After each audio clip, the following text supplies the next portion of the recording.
Olá pessoal, na aula de hoje nós vamos estudar a classificação dos bens móveis quanto à sua fungibilidade. E o que é que falar de fungibilidade? Quando a gente está falando de fungibilidade, a gente está falando de bens que podem ou não ser substituídos. Então, conforme a doutrina fala, a própria lei fala, o que são os bens infungíveis? Aqueles que não podem ser substituídos por outros da mesma espécie, qualidade e quantidade. Certo? Então, se eu estiver falando de obras de arte, livros de coleção, um bem que seja de grande estima para a pessoa, tá certo? Um relógio que foi da família dela durante anos, são bens que não podem ser substituídos por outros. Agora, se eu posso substituir por outro, porque tem outro do mesmo gênero, quantidade e qualidade, tá certo? Eu posso fazer essa substituição, eu chamo de bem fungível. Então, por exemplo, um livro comum. Um livro comum é um bem fungível, tem vários iguais. Um quadro comum tem vários iguais. A nota de dinheiro, quando eu empresto a nota de dinheiro para alguém, eu espero que a pessoa me devolva a mesma nota? Não, ela vai me entregar uma nota equivalente, tá certo? De valor equivalente. Então, esses são bens fungíveis. Então, falar bens infungíveis são aqueles que não podem ser substituídos por outro de iguais características. E os bens fungíveis? Bens fungíveis são aqueles que podem ser substituídos por outros de igual característica. Só isso. Simples, não? O código traz isso que eu estou falando. Aqui no artigo 85. São fungíveis os móveis que podem substituir-se por outros das mesma espécie, qualidade e quantidade. Por que está falando só dos móveis? Tá certo? Os imóveis não podem ser fungíveis? Pessoal, disse que todo imóvel é infungível. Alguns autores tentam justificar que os imóveis podem ser fungíveis também. Vocês vão encontrar isso na doutrina. Mas esse assunto não interessa para nós. Agora, uma coisa muito específica que vocês vão entender quando estudarem o direito das obrigações. O que a lei está falando, tá certo? É que os móveis podem ser fungíveis ou infungíveis. Mas os imóveis seriam sempre infungíveis. Um detalhe que a gente pode observar, pessoal, é que quando estamos falando de bens fungíveis ou infungíveis, o que é um bem fungível pode se tornar infungível pela mera vontade das partes. Da mesma forma que o infungível pode se tornar fungível. Então, a vontade dos titulares, a vontade das partes envolvidas, podem transformar um bem fungível em infungível tranquilamente. E fungível em infungível também. O caminho inverso também é permitido, tá certo? Por exemplo, imaginem vocês que eu tenho um relógio comum, um relógio que não tem nada demais, mas acontece que foi um relógio que que eu recebi de herança, porque ele está na minha família há gerações.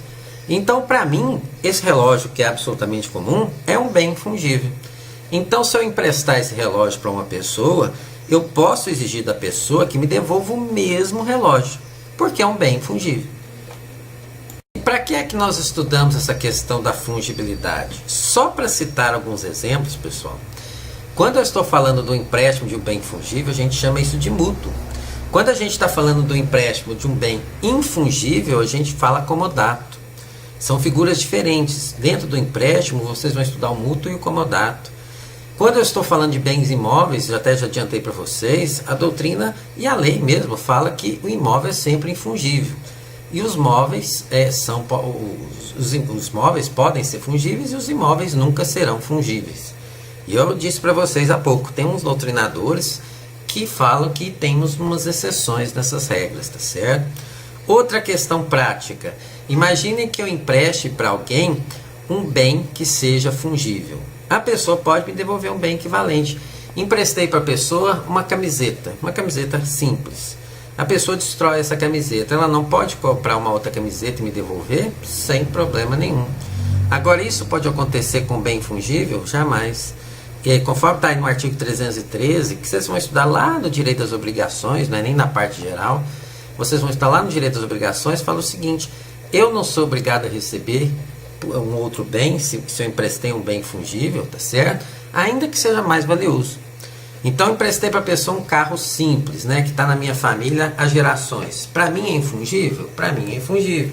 Eu avisei a ele, olha, esse é um carro infungível. Então, ele saiu com o carro, destruiu. Se ele quiser me devolver, me pagar uma Ferrari muito mais cara, eu sou obrigado a aceitar? Resposta: não. E por que não? Porque é um bem infungível. Vamos ver uma questãozinha de concurso. Essa aqui porque deu um problemão esse caso. Foi um concurso do Ministério Público do Maranhão de 2013. Quanto aos bens, considera-se fungível, tá certo? Aquele que pode ser substituído por outro. A joia de família? Não. Então não é letra A. A obra de arte de um determinado artista famoso? Não, ela é única, então também não é B. Letra E. Um gado reprodutor campeão? Não, ele é exclusivo, então não. Então nós ficamos entre a alternativa C, o dinheiro, e o automóvel. E a dúvida se deu com relação ao automóvel. O automóvel seria um bem infungível ou seria um bem fungível? A gente é levado a crer, pessoal, que automóvel seria bem fungível. Poxa, um carro Gol anos 2000 tem milhares. Se eu pegar o carro de alguém, destruir, eu não posso dar um carro, um Gol 1990, nas mesmas condições de conservação, o mesmo ano, tudo igual àquele carro que eu peguei? A resposta, gente, é não. Sabe por que não? Porque, pessoal, quando a gente está falando de automóvel, a doutrina fala o seguinte: olha, não tem como você substituir, porque o automóvel ele tem um número de chassi que é muito importante, ele tem um número de motor que é muito importante, ele tem um número de carroceria que é muito importante. Tem numeração até nos vidros. Eu nem sabia disso, eu fiquei sabendo quando eu estava dando uma aula. Então me disseram que tem número até nos vidros. Então essas numerações são muito importantes. É diferente, por exemplo, quando eu estou falando do dinheiro, alguém pode pensar, Roberto, mas o dinheiro tem também a sua numeração. Mas a importância daquela numeração para o dinheiro é nenhuma. A importância da numeração de um chassi para um carro é extrema. Por isso, ele é considerado um bem infungível.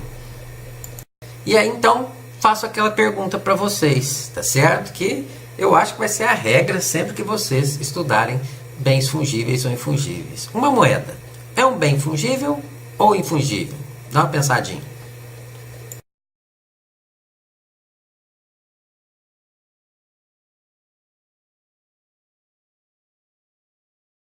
Na verdade, pessoal, uma moeda vai depender.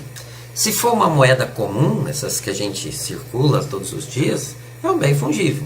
Eu empresto para a pessoa uma moeda, eu não quero que ela me devolva a mesma moeda, eu quero que ela me devolva uma moeda equivalente. Agora, se eu emprestar uma moeda de coleção, pessoal, uma moeda de coleção é um bem fungível. E que belíssima moeda que vocês estão vendo aí. Então, moeda, bem fungível ou infungível? Resposta: depende. Se for uma moeda comum, é um bem fungível. Se for uma moeda de coleção, é um bem infungível. Ficou claro isso, pessoal? Já sabem, ó, tô aí no Facebook. Qualquer dúvida é só me mandar a pergunta. Um abraço para vocês.